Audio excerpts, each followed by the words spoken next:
Hi there, I'm Martino, and in this video I'm going to relive my adventures in Qatar and let you guys know if it's a country worth a visit for a footy trip. Let's do this. 3 years on from the Mexican adventure with my two great travel buddies Casey and Migsy, we were well overdue a post-Covid meetup. I rather selfishly announced that my budget only allowed for one trip, and with it being a World Cup year there was no debating that was going to be Qatar. Having been to the previous two World Cups in Brazil and Russia, there was no way I was missing out on this one. After losing out on two ballots, I finally snapped up tickets for England games versus USA and Wales through the FIFA website for a princely sum of £160 each. To sweeten the deal for my less football addicted pals, we decided to add some variety and would swing by Istanbul for a few days first. Sadly, it was one of those trips where everything seemed to go wrong. Dodgy hostels, mislaid passports, scams, lost luggage, turning up to a sold out match, rounded off nicely by getting bitten by one of the 500,000 stray dogs roaming the city. Good times. The time had finally come. 12 years after the most controversial World Cup host ever had been announced, the tournament was finally underway. The build-up had been dogged by controversy since day one, but this had ramped up over the last year.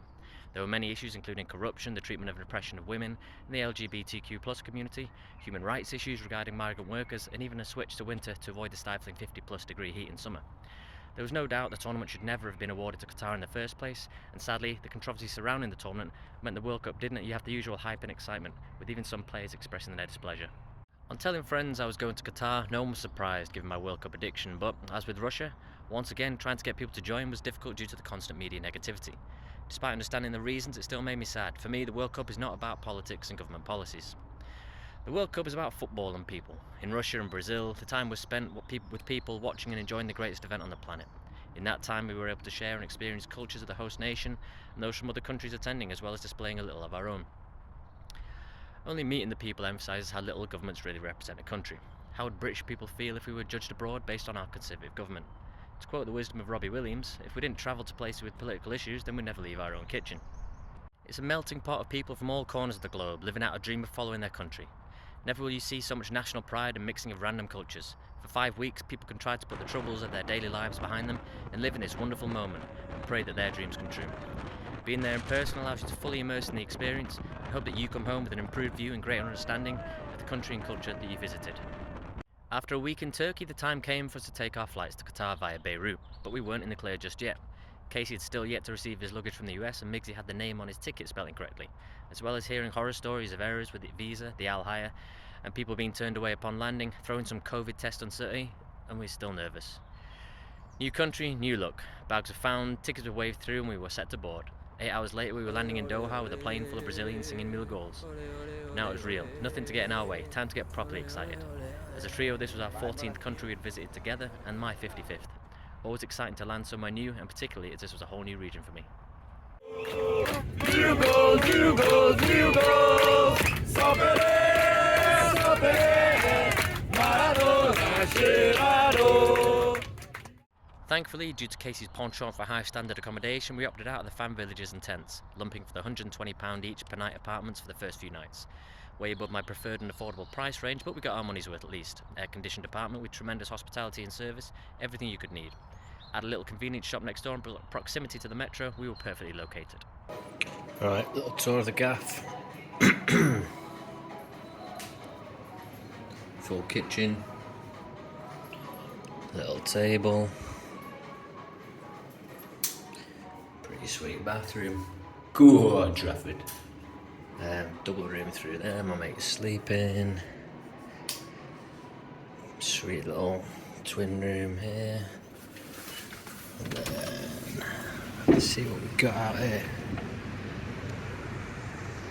Not too shabby. Beautiful, beautiful, beautiful. Come on, England! Good times. Let's see what tomorrow brings.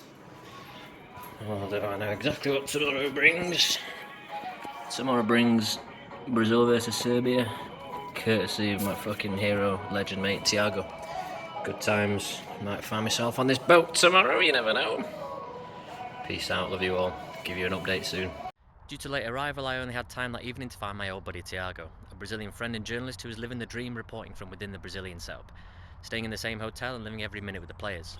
As part of his role, he always had a couple of tickets to dish out. Having given him a nudge a few weeks earlier, I was lucky enough that he had a couple he was happy to give to us for Brazil's opener against Serbia the following night. All had gone to plan, our luck had changed, and we were nicely settled in our new apartment, ready to explore in the morning and see what this place had in store.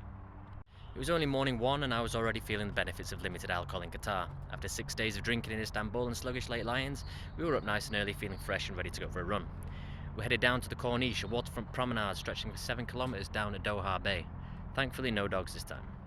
The roads were closed and there was a calm quiet as we jogged along past the bases of the TV stations and sculptures in the water that formed part of the fireworks show that would begin once the melting sun went down. For now the sun was out in force, a hot but not stifling 25 degrees.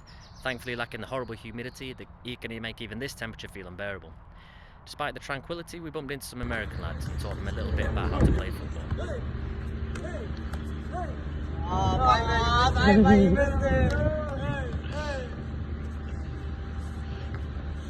That's how we do it in Mexico. We then met a young lad from Uganda, Klaus. Working on a stall, he was our first local interaction and didn't hesitate to tell of the difficulties of life as an immigrant in Qatar. Low pay and poor living conditions cramped together. He'd done his stint working construction and explained how after accommodation and food costs there was little left for them to enjoy life in Qatar. To his credit, he came from a land with no opportunities and saw Qatar as a stepping stone to a better life. A chance to earn some money and step by step build a brighter future for himself. We bowed our farewells and within a minute we were waiting to be live on Saudi TV. The empty promenades meant we were in high demand and we gave our generic opinions on who was going to win the tournament whilst resisting the urge to do something controversial. Go USA! Vamos Mexico! Hey. Vamos Mexico! It's been great. We love it. We've been here for 2 weeks now. It's amazing. Your Mexican sun also. Yeah. Oh yeah, it's beautiful. Good for the whites. Getting a little bit of sunburn here, but we for the white got skin. a run in this morning already, so we're feeling good. We're feeling healthy. We're ready to rock and roll. Let's go USA. Saudi Arabia. Saudi Arabia, let's go. Woo! Big win the other day. Big win against Argentina. One of the beauties of the World Cup is making new friends from all around the world. But even better still is reuniting with old ones. As with Patrick in Brazil, and Glyn and Adam in Russia, Qatar was to be no different. On hearing that old school buddy Dan Gwizdek, another Timperley veteran, was living out in Qatar, it made perfect sense to get in touch. 18 years on from our last meeting back at St Ambrose, our emotional reunion was in the setting of a paid fan zone, which had been overtaken by the Brazilian fans ahead of that evening's game. Now, I said it was hard to find alcohol in Qatar, but it wasn't that hard. Though with £20 entry in the event and £8 for a can of Budweiser, it wasn't the cheapest. Ea vida. Add to that, the queuing system was very much in the Brazilian style. I was getting flashbacks to the Copa America semi-final against Argentina. Push forward, lean over others and shout loudly at the bar staff and hope for the best. But as always with the Brasileiros, they were all happy and friendly and my 1,000+ day Duolingo streak in Portuguese was enough for me to engage in some polite conversation. Add to that having been taught all the Brazil songs a few years earlier and a good time was had by all. Casey won the battle of most enthusiastic friend and therefore took the second ticket provided by Thiago. After a brief and pleasant interaction with the former CEO of Galatasaray, we headed off to the game and jumped in an Uber with some Brazilians. It was clear on approach that this stadium was something special, and understandable why it had been selected for the final. An added bonus for me getting this ticket was that a lifetime ambition of mine is to visit the stadium of all 22 World Cup finals, those that are still standing at least. This would take my total to 8, following Maracanã of 1950 and 2014, Wembley 66, Azteca Stadium 70 and 86, Monumental 1978 and Luzhniki 2018, and now the mighty Lusail. Only 14 more to go. Thankfully entry was smooth and we spent a further £8 on a non-alcoholic beer before taking our seats. The placebo is real. Casey was buzzing to be his first World Cup match and as a huge sports fan taking in every moment. What better team to start than the Único Pentacampeão? We had a great position near the Movimento Verde Amarelo, just by the corner flag as we listened to the beautiful anthems. The intensity not quite reaching the previous heights set in Brazil due to the sheer number of neutrals, but still, always an awesome sight and my favourite anthem. First half saw one-way traffic as Brazil moved the ball neatly, creating a couple of clear-cut chances but unable to make the pressure count. The second half continued in the same vein as Brazil began to turn the screw. Chance after chance came and went, but each time getting closer. Then finally, the deadlock was broken when Richarlison followed up a rebounded effort from Vinicius Jr. Right in front of the Brazil fans, the place erupted and all tension was released.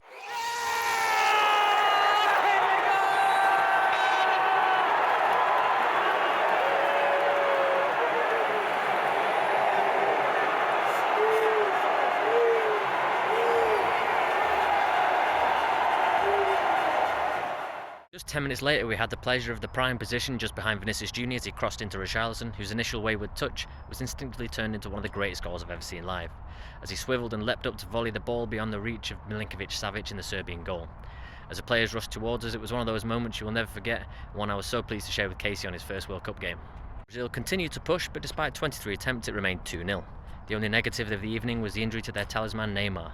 Rumours of the severity weren't yet known, but there were certainly fears it was the end of the World Cup, which seemed the last opportunity for him to put himself up there with the all-time greats. As with all games, there was a live DJ after completion of the match, and we took this opportunity to celebrate with the fans decked out in yellow. Once into the mix of the party, it seemed the majority of these guys were Asian fellas having the time of their lives. Amazing positive vibes and dancing followed for an hour or so, then for the journey home.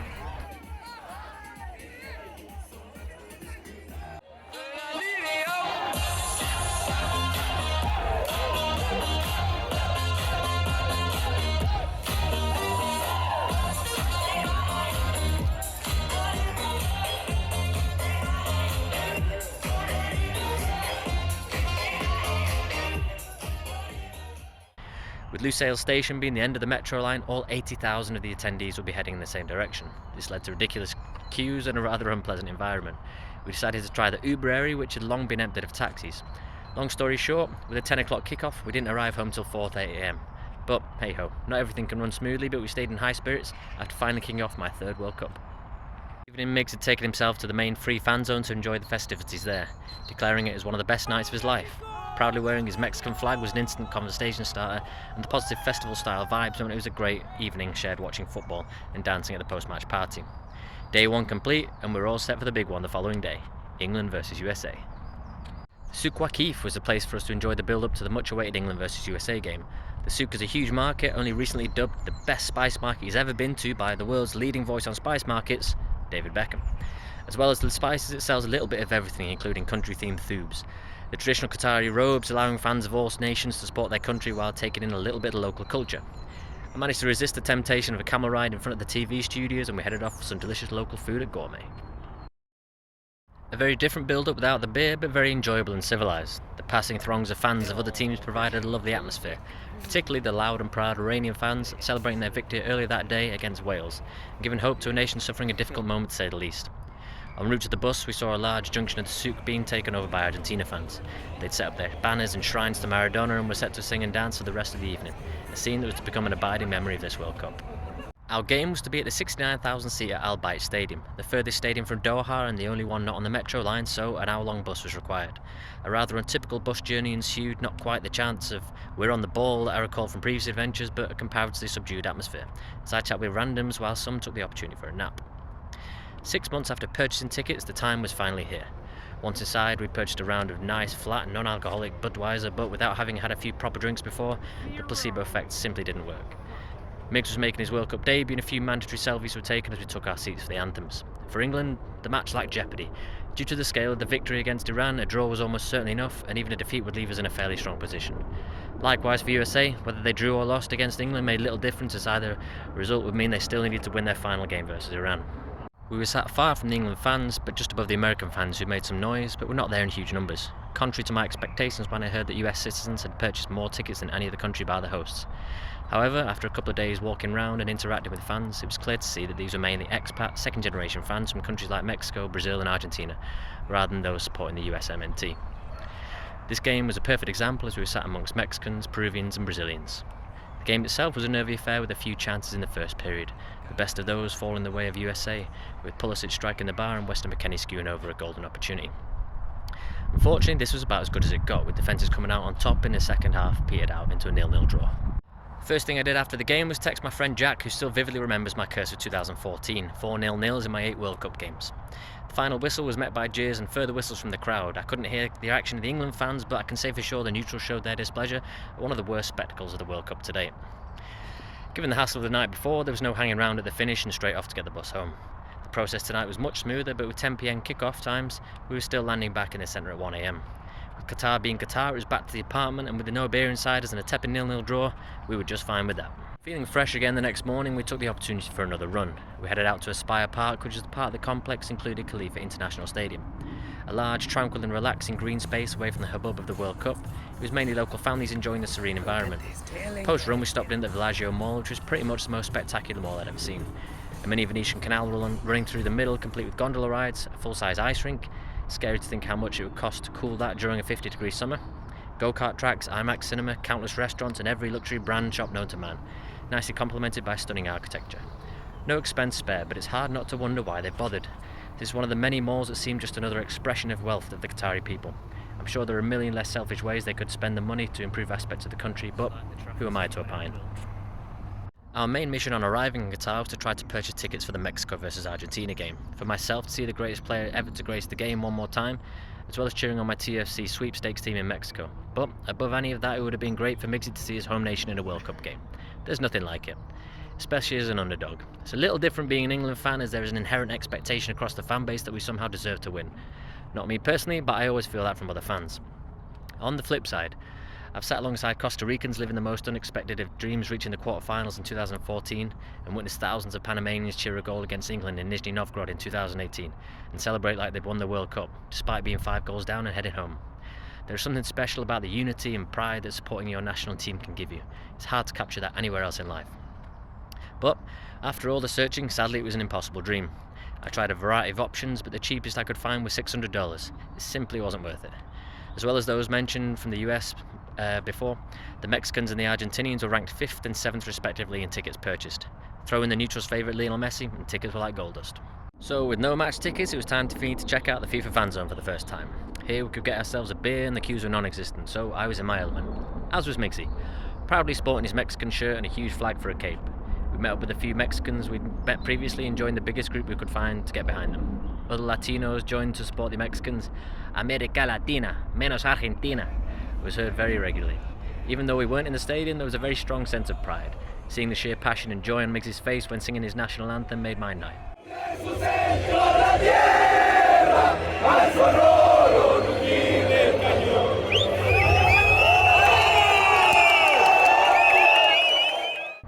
was a shame that Mexico weren't able to hold out for a point against Argentina, but when playing against the great Lionel Messi, as we all know, things are often taken out of your own hands.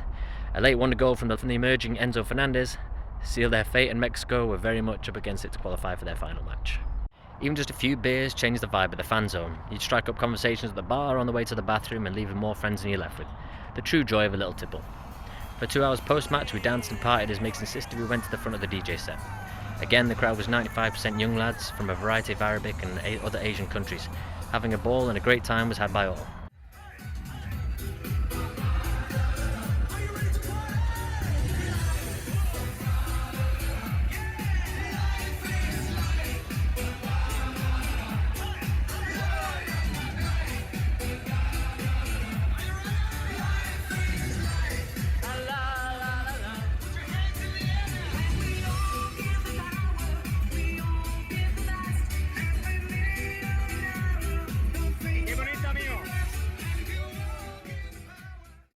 Morning brought another treat as my old friend Dan swung by to take us to our new luxury accommodation. An old school friend, Dan had been living in Qatar for 12 years working as a pilot for Qatar Airways. On getting in touch, he offered us a place to stay and we gladly obliged the kind offer. After picking up some wonderful shawarma on the way, we pitched up at his apartment. Our last place was lovely, but this was a different ballgame. 16 floors up with gorgeous views over the stunning Pearl. Not only these wonderful views, but we took a couple of hours to enjoy the relaxing facilities with a swim in the pool and a chill in the jacuzzi.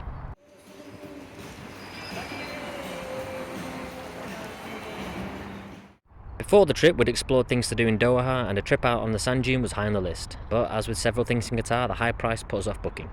Again, in steps our saviour Dan, who always takes his guests out to the dunes for a ride. A few hairy moments, but good fun was had as we all had to go driving the pickup truck under Dan's calm tutelage. Nice grip. That was a little terrifying. We repaid a little of Dan's generosity, taking him and his lovely fiancée Diana out for dinner at a gorgeous Turkish restaurant in the Latin Quarter, before heading out to finally grab a drink in a hotel. Not far from the Pearl was the Kempinski Hotel where the USMNT was staying, a really smart place with great areas to relax and enjoy the footy. We caught the end of the Portugal comfortably beating Uruguay. No shocks in the football, but there was at the bar. 2 pints of Stella and 3 shots of tequila came to the princely sum of £69. Needless to say, we just stayed for the one round before heading home once the glasses had been licked dry. At the American Team Hotel. Nice little VIP section, but the real game is Casey against Michael. Currently Casey 1, Michael 0.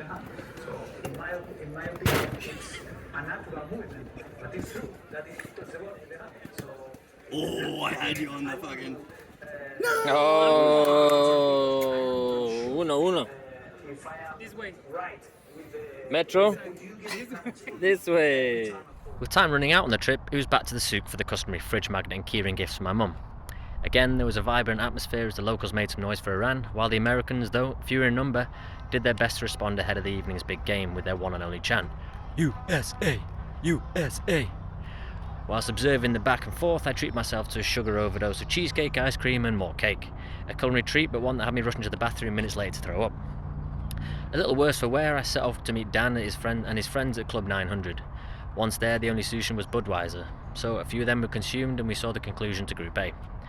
Chelsea's Khalidou Koulibaly coolly volleyed home to secure their place in the last 16, where their likely opponents would be England, barring disaster that evening. I left Migsy and Casey as they made their way to the crucial decider between the USA and the vuvuzela-loving Iran.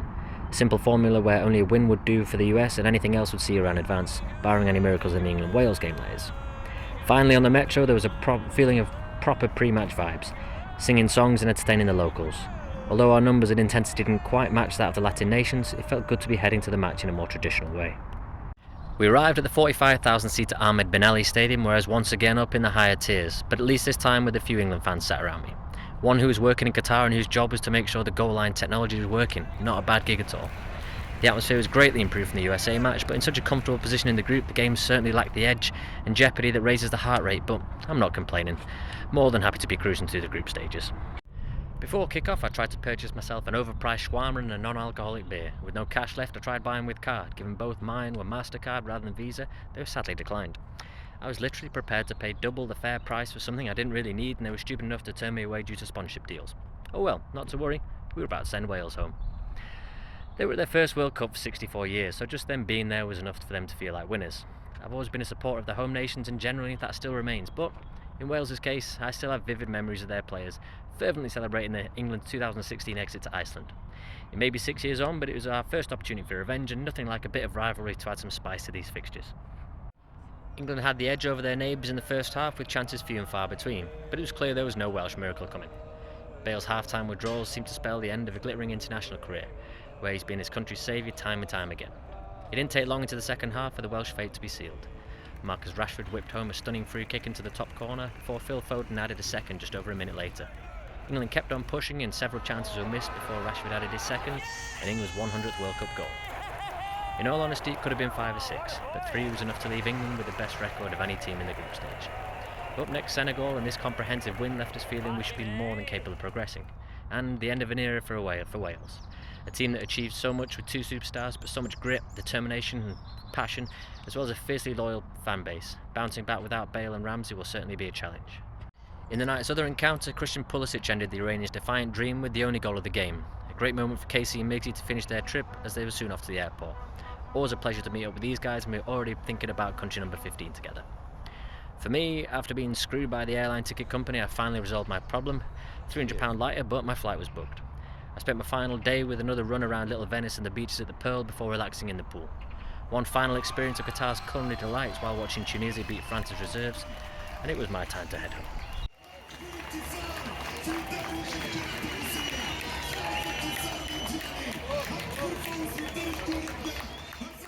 So, for the first time in 10 years, I was heading home from a major tournament before the England boys. I really would have loved to have stayed, but personal circumstances and finances meant it wasn't possible. Plus, TFC had lost both games in my absence, so that needed remedying.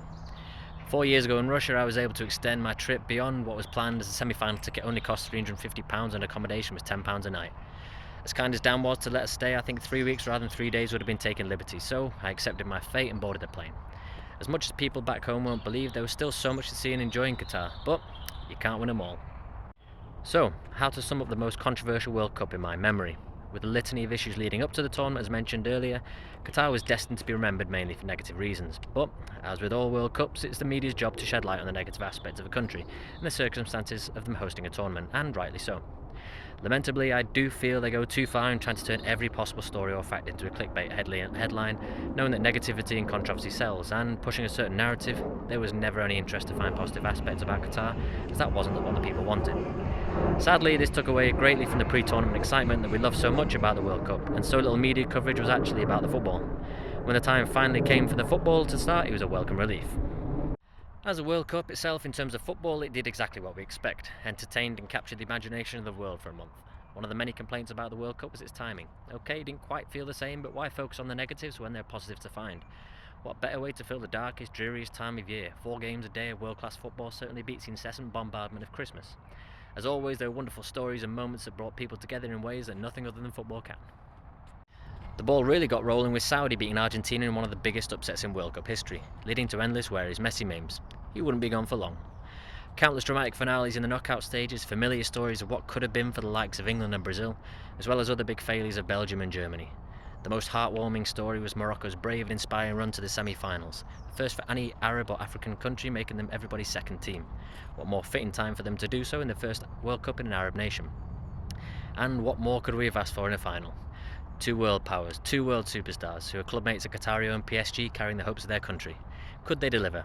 After 70 minutes it seemed not, with Argentina leading 2-0 comfortably. Then up steps Mbappe to instigate the most dramatic hour of sport they will ever experience. The greatest game on the greatest stage. The world paused as it went to a penalty shootout. Emiliano Martinez was the hero and goal for Argentina, leaving little known Gonzalo Montiel to send a nation of 45 million into a state of ecstasy. Their fans had dominated the tournament with their passion and enthusiasm. There was no match for their support. It simply meant more to them than others. With Messi at the helm and the late great Maradona looking down on them, there was only ever one outcome. The fact they made it so complicated in the end, that taste of despair as it nearly fell away, only added to the euphoria. As a neutral, I've never felt my heart beating so fast. To imagine this was England would be beyond belief. A country with so many internal issues and problems was united like never before.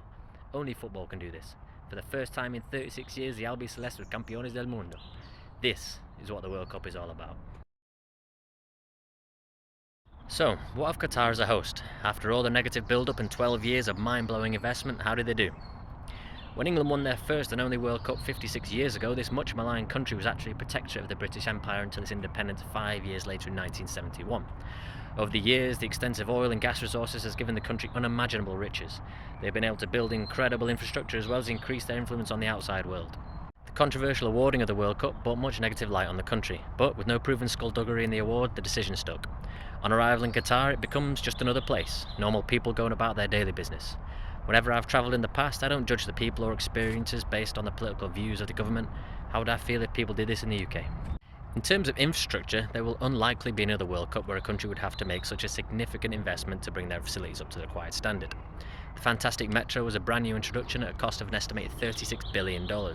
This is a huge investment, but one that will hold the country in good stead for the future, laying the foundations for further development. I'm not sure the same can be said for the stadiums. Estimates vary, but the stadium cost is rumoured to be up to $10 billion. 7 brand new stadiums and the upgrade of the Khalifa International Stadium. An incredible monetary expense, but much more significant is the cost of human life.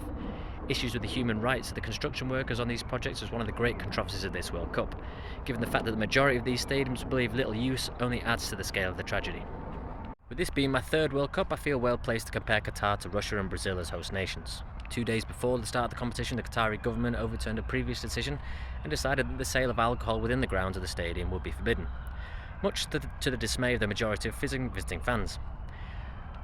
With all decisions, there are pros and cons. The biggest frustration was the timing, but it is what it is. There were of course places to buy alcohol around the city, but it was certainly a lot more effort and a lot more expensive.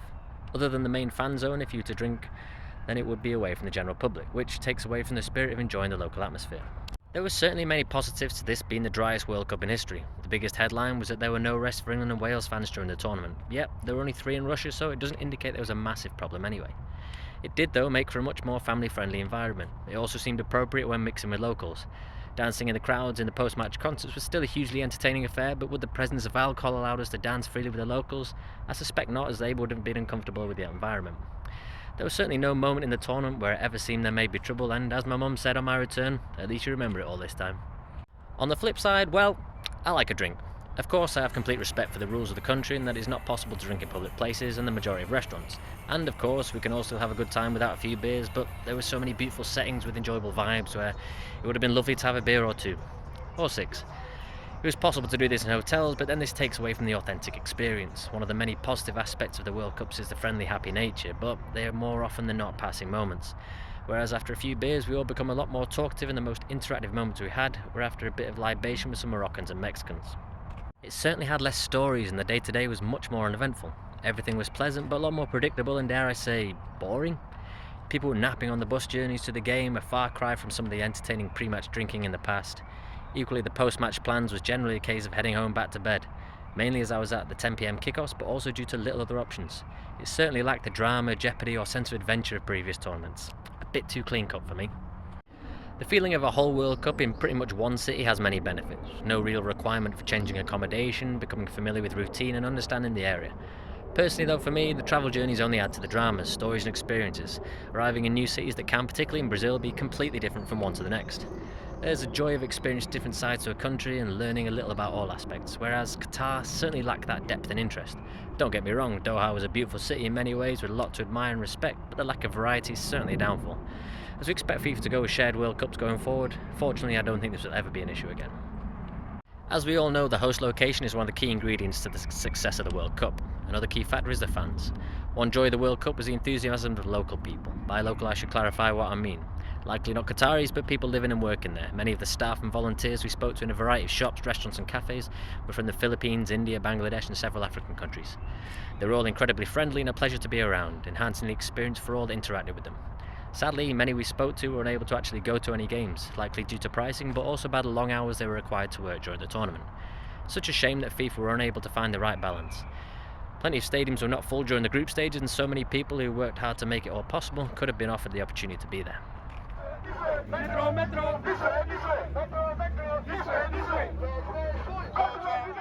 Sadly, however, there were many cases of a lack of fans from certain countries, particularly European nations. While you couldn't walk 2 minutes without seeing fans from Brazil, Argentina and Mexico, I barely recall bumping into any fans from the likes of Germany, Belgium and Denmark. This is in part down to huge cost of attending, but as I say, this didn't prevent the Latinos. It was predominantly due to the fact it was Qatar and the political issues which were felt a lot more significantly in Europe. A real shame that any fan should ever be put in a position where they feel political or moral issues are in the way of them enjoying watching their team compete. Hopefully something that FIFA will learn from and improve, but faith in them prioritising money over morals is rather non-existent. Despite all the issues and background, this was still the greatest show on earth with a unique feeling. The local fans brought a very different vibe to proceedings. They supported and watched with a certain innocence without the hardened anger and aggression we often see in our Premier League stadiums. They were happy, loving every minute of the opportunity to represent their region. Songs were sung with wrong words and incorrect intonations.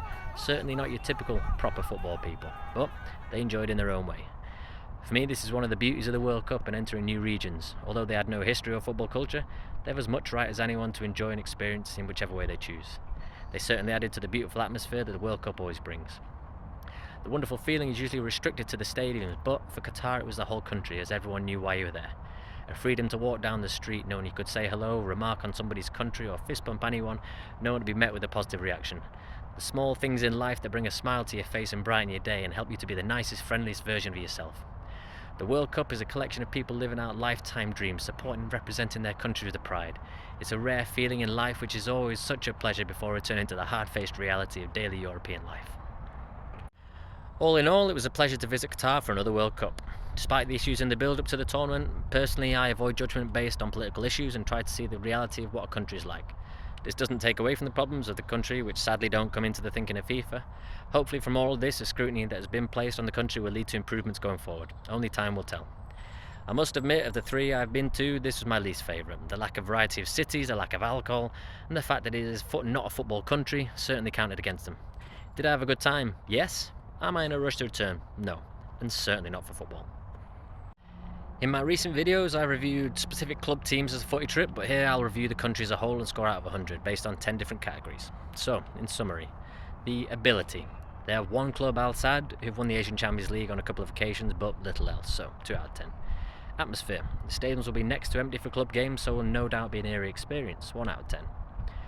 Stadium quality, arguably the best in the world for brand new stadiums, so solid 9 out of 10. Beer and food at the stadium, again, not a high score. There'll be no beer going forward and the food wasn't anything to write home about. 2 out of 10. Tourism in the city. A small place, but with more depth than I expected. Plenty of places to enjoy and things to do in the country. 7 out of 10. Accessibility. It's bloody expensive to get to and not a whole lot cheaper when you arrive. 2 out of 10. The people. General vibe is friendly and intriguing and the migrant workers were always pleasant. So, solid 6 out of 10. Stadium surroundings, most of them are away from anything particularly interesting, so 2 out of 10. Football history. Until recently, 0. But now they are one of only 17 countries to host a World Cup and will be forever remembered as the country in which Messi was officially crowned the greatest of all time. Other than the World Cup, naff all. 5 out of 10. And Ease and cost of ticket pricing. Well, I'm certain you will have no difficulty bagging yourself a ticket to an Al Rayyan match in the 40,000 seater Ahmed Bin Ali Stadium, so 10 out of 10, giving a total of 46 out of 100. So personally, I won't be in any rush to return here for a footy trip. On a personal note, in terms of accomplishments, it's my 5th major tournament with England and 3rd World Cup. I've seen 17 World Cup games and 13 England games in total now. I've now had the pleasure of visiting the venue of 8 World Cup finals. Qatar was the 27th country I've enjoyed football and the 55th I have visited. As always, an absolute pleasure to share with you another footy trip. Hopefully you found something useful along the way, and until next time, take it easy.